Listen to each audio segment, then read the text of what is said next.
Son las 7 de la mañana con 21 minutos, estamos de vuelta, somos Gente al Día a través de la televisión pública. El Ministerio Coordinador de Conocimiento y Talento Humano y su titular, Augusto Espinosa, vienen trabajando en una iniciativa destinada a solicitar la demanda de inconstitucionalidad de una parte, de un tramo de la Ley de Propiedad Intelectual. Esta mañana vamos a hablar acerca de esta materia.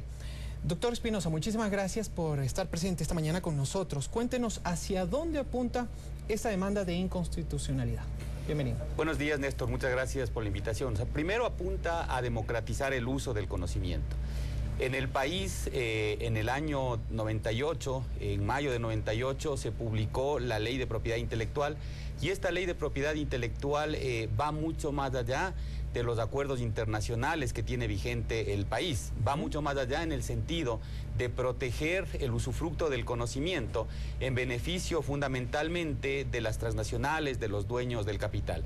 Nosotros creemos que hay que revertir esto porque el conocimiento es un bien público y se debe garantizar que como bien público no esté orientado fundamentalmente a buscar retornos financieros para un determinado grupo específico de actores, sino más bien que sirva para el desarrollo social y productivo del país. En este sentido, lo que implicaría la demanda de inconstitucionalidad es el que ajustemos la ley de propiedad intelectual a lo que son los acuerdos internacionales, con lo que despenalizaríamos determinadas cosas que hoy son delitos penales, violentando el principio de proporcionalidad de la Constitución. ¿Se pedirá en este caso la inconstitucionalidad de cuántos artículos de la actual ley? Es de algunos literales de los artículos 319, 320 y 321 de la ley. Para ejemplificar cosas, por ejemplo, si es que nosotros estamos trabajando en el mundo de la floricultura, si un pequeño productor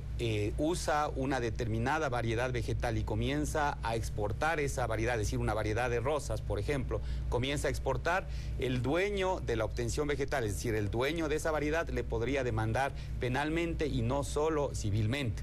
Entonces, eso es un atentado al principio de proporcionalidad de la Constitución.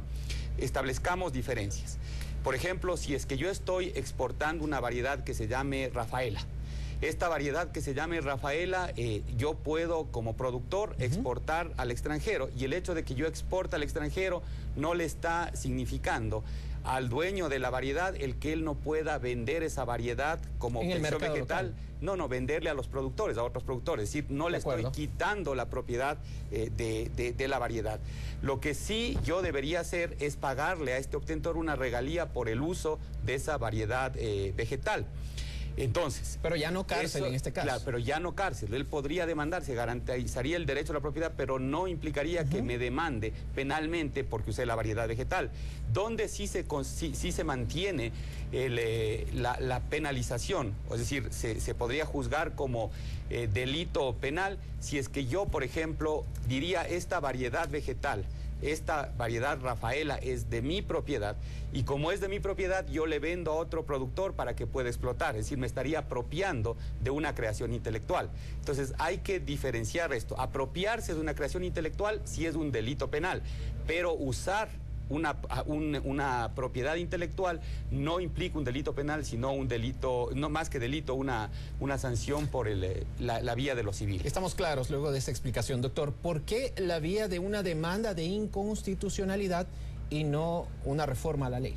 Bueno, vamos a trabajar en las dos vías. O sea, la primera es demandar la inconstitucionalidad de estos artículos de la Ley de Propiedad Intelectual, pero yo creo que lo estructural es precisamente la construcción de un código de la economía del conocimiento. Entonces, estamos trabajando con la Secretaría Nacional de Educación Superior, Ciencia y Tecnología, con el Instituto Ecuatoriano de Propiedad Intelectual, en la construcción de un código que haga precisamente o que defienda precisamente este principio del conocimiento como un bien público y como un instrumento de transformación social y económica. ¿Eso no significa de ninguna manera dejar en la indefensión o dejar desprotegidas a las empresas privadas? De ninguna manera. Lo que significa es acogernos, es decir, ser fieles a los acuerdos internacionales que tiene el país. O sea, defendemos nosotros los derechos de propiedad intelectual. Sin embargo, lo que creemos es que no se debe abusar de ellos. Es decir, los derechos fundamentales de las personas están por sobre los derechos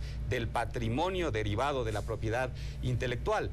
Si nosotros vemos nuestra ley, no tiene 10 tipificaciones de lo que significaría un delito penal, mientras que los acuerdos internacionales hablan solo de 2 casos. Cuando uno hace una falsificación de una marca o cuando uno se apropia de los derechos de autor.